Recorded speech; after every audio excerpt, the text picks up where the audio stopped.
अगर मैं आपसे कहूं कि आने वाले कुछ ही दिनों में करोड़ों लोगों की एक ऐसी गलती सामने आने वाली है जो उनके पूरे जीवन को हिला सकती है, उनकी पहचान, उनकी नागरिकता, उनकी उम्र और उनके सबसे ज़रूरी कागजात खतरे में पड़ सकते हैं, तो क्या आप यकीन करेंगे? शायद नहीं करेंगे, लेकिन यह सच है।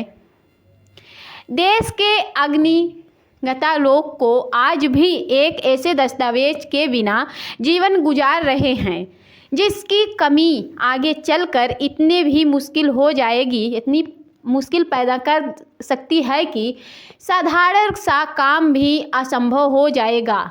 और वह दस्तावेज है जन्म प्रमाण पत्र। यह वीडियो सिर्फ जानकारी के लिए नहीं है, बल्कि एक चेतावनी है, एक गाइड है और एक आपके भविष्य को सुरक्षित रखने का एक रास्ता है। वीडियो शुरू करने से पहले अगर आप चाहते हैं कि ऐसी ज़रूरी और फ़ायदेमंद जानकारी आप तक सबसे पहले पहुंचाते रहूं, चैनल को सोनम की रसोई को सब्सक्राइब कीजिए और बेल आइकन को ज़रूर दबाइए। अब बिना एक पल गंवाए शुरू करते हैं आज की सबसे महत्वपूर्ण जानकारी। अगर लोग सोचते हैं कि जन्म प्रमाण पत्र सिर्फ बच्चों का काम आता है, बड़े लोग को इनकी क्या ज़रूरत है, लेकिन अब हालत बदल चुके हैं। पहचान से जुड़े सरकारी नियम इस हद तक बदल गए हैं कि जिसके पास जन्म प्रमाण पत्र नहीं है उसे आने वाले समय में बेहद गंभीर दिक्कतों का सामना करना पड़ता है। अब यह दस्तावेज हर उम्र के व्यक्ति के लिए एक मूलभूत प्रमाण पत्र बन चुका है, चाहे वह 20 साल का हो या 80 साल का हो। सबसे बड़ी गलतफहमी यह है कि आधार कार्ड से जन्म प्रमाण पत्र बन जाता है, जबकि यह बिल्कुल सही नहीं है। आधार कार्ड सिर्फ पहचान का साधन है, उम्र का नहीं। आधार कार्ड बनवाते समय किसी व्यक्ति से जन्म तिथि का ठोस सबूत नहीं मांगा जाता था। जो तारीख आप बताते थे वही दर्ज किया जाता है, वही दर्ज हो गया है। इसी वजह से भविष्य में आधार कार्ड की जन्म तिथि की किसी भी आधिकारिक प्रक्रिया अंतिम प्रमाण नहीं माना जा रहा है। पहले लोग जन्म प्रमाण पत्र बनवाते थे, लेकिन आधार कार्ड की कॉपी लगा देते थे और अधिकारी उसी के आधार पर जन्म तिथि दर्ज कर देते हैं। लेकिन अब यह तारीख पूरी तरह से बंद हो चुका है। ऐसे कई प्रमाण पत्र आगे चलकर अमान्य भी घोषित किए जा सकते हैं, क्योंकि वो वास्तविक जन्म तिथि की पुष्टि नहीं करते हैं। सिर्फ आधार ही नहीं, ration card, voter ID, PAN card, driving licence, इनमें से कोई भी दस्तावेज जन्म तिथि का अंतिम और वैध प्रमाण नहीं है। ये सिर्फ पहचान दिखाते हैं, उम्र नहीं।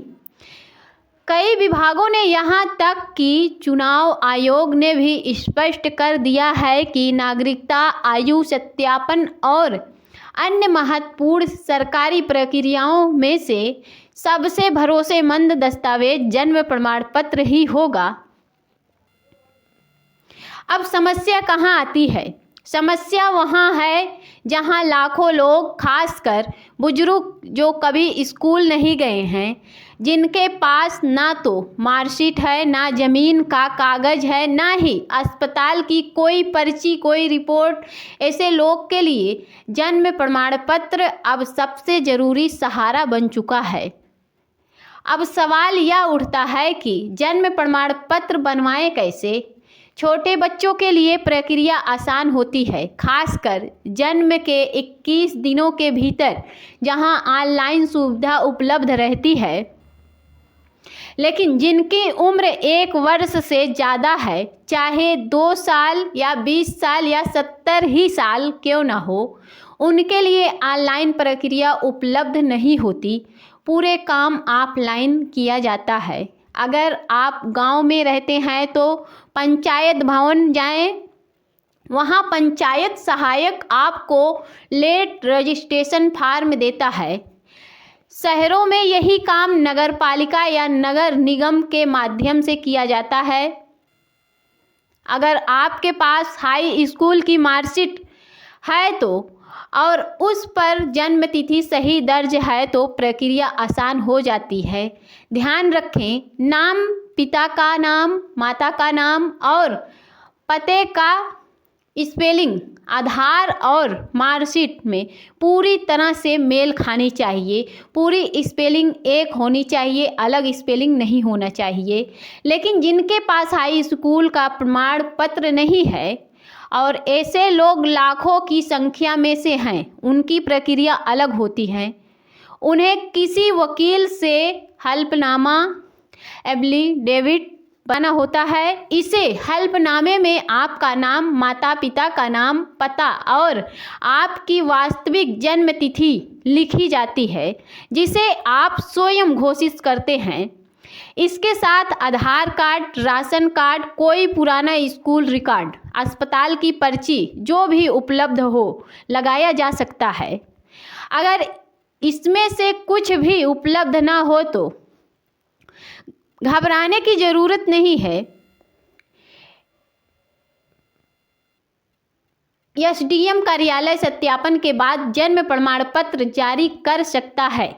आवेदन जमा होने के बाद पंचायत या नगर पालिका का अधिकारी आपके घर या मोहल्ले में सत्यापन के लिए आता है। वहाँ गवाहों की भूमिका बहुत महत्वपूर्ण होती है। गवाहों आपकी उम्र से बड़े होने चाहिए और यह पुष्टि कर सकते हैं कि उन्होंने आपको बचपन से देखा है कि आमतौर पर 2 से 4 गवाह पर्याप्त होते हैं। इसके बाद आपकी फाइल एसडीएम का जिला अधिकारी के पास भेजी जाती है। जन्म प्रमाण पत्र जारी करने के लिए वही अधिकृत अधिकारी होते हैं। वो आपके हल्फनामे, दस्तावेजों और गवाहों के बयानों का मिलान करते हैं। बहुत से लोग सोचते हैं कि 50, 60, 70 या 80 साल की उम्र में जन्म प्रमाण पत्र नहीं बन सकता है, लेकिन यह पूरी तरह से गलत है। देश में अनगिनत ऐसे उदाहरण हैं जहां 70-80 वर्ष के लोग के भी जन्म प्रमाण पत्र सही दस्तावेज और गवाहों के आधार पर बन चुके हैं। अंतिम सत्यापन के बाद आपकी फाइल स्वीकार कर दी जाती है और जन्म प्रमाण पत्र जारी हो जाता है। याद रखिए, जन्म प्रमाण पत्र सिर्फ एक कागज नहीं, या आपकी पहचान, आपकी उम्र और आपके भविष्य की सुरक्षा सबसे मजबूत आधार है। प्रमाण पत्र मिलने के बाद उसकी कई प्रतियां निकाली जा सकती हैं और एक डिजिटल कॉपी मोबाइल और ईमेल में सुरक्षित रखें। भविष्य में पासपोर्ट, सरकारी योजनाएं, लोन, नौकरी, पेंशन, स्कूल या कॉलेज एडमिशन, आयु सत्यापन, हर जगह सबसे अंतिम और मान्य दस्तावेज जन्म प्रमाण पत्र ही होगा। जिनके बच्चे हैं उन्हें इसे बिल्कुल भी हल्के में नहीं लेना चाहिए। जन्म के तुरंत बाद प्रमाण पत्र बनवा लें, देरी ना करें, क्योंकि आगे चलकर हर दस्तावेज इसी पर आधारित होगा। बहुत से लोग सोचते हैं कि बाद में बनवा लेंगे, अभी ज़रूरत नहीं है, लेकिन यही सोच सबसे ज़्यादा खतरनाक साबित होती है। समय रहते दस्तावेज आसानी से बन जाते हैं, लेकिन अचानक ज़रूरत पड़ने पर गलतियां हो जाती हैं। इसीलिए आज ही प्रक्रिया शुरू करें। पंचायत या नगर पालिका से जानकारी लें, दस्तावेज तैयार रखें और ज़रूरत हो तो हल्फनामा बनवाएं। याद रखिए, जन्म प्रमाण पत्र केवल एक औपचारिक कागज नहीं है, बल्कि आपकी नागरिकता, पहचान और मूल अधिकारों की नींव है। इस वीडियो को अपने परिवार, दोस्तों, माता पिता, भाई बहन, पड़ोसियों और हर उस व्यक्ति तक पहुंचाएं जिसके पास अभी भी जन्म प्रमाण पत्र नहीं है, क्योंकि समय बदल रहा है, नियम बदल रहे हैं और अपने दस्तावेज मजबूत रखना अब अनिवार्य हो चुका है। अगर आपको यह जानकारी उपयोगी लगी हो तो वीडियो को लाइक कीजिए, शेयर कीजिए और अगर चैनल पर पहली बार आए हैं तो सोनम की वॉइस को सब्सक्राइब करके बेल आइकन को ज़रूर दबाइए। दोस्तों, अगर जन्म प्रमाण पत्र बनवाने में आपको कोई भी समस्या आ रही हो तो कमेंट बॉक्स में ज़रूर बताइए। हमारी टीम आपकी पूरी सहायता करेगी। मिलते हैं अगली वीडियो में नई और ज़रूरी अपडेट के साथ। तब तक के लिए जय हिंद, जय भारत, वंदे मातरम।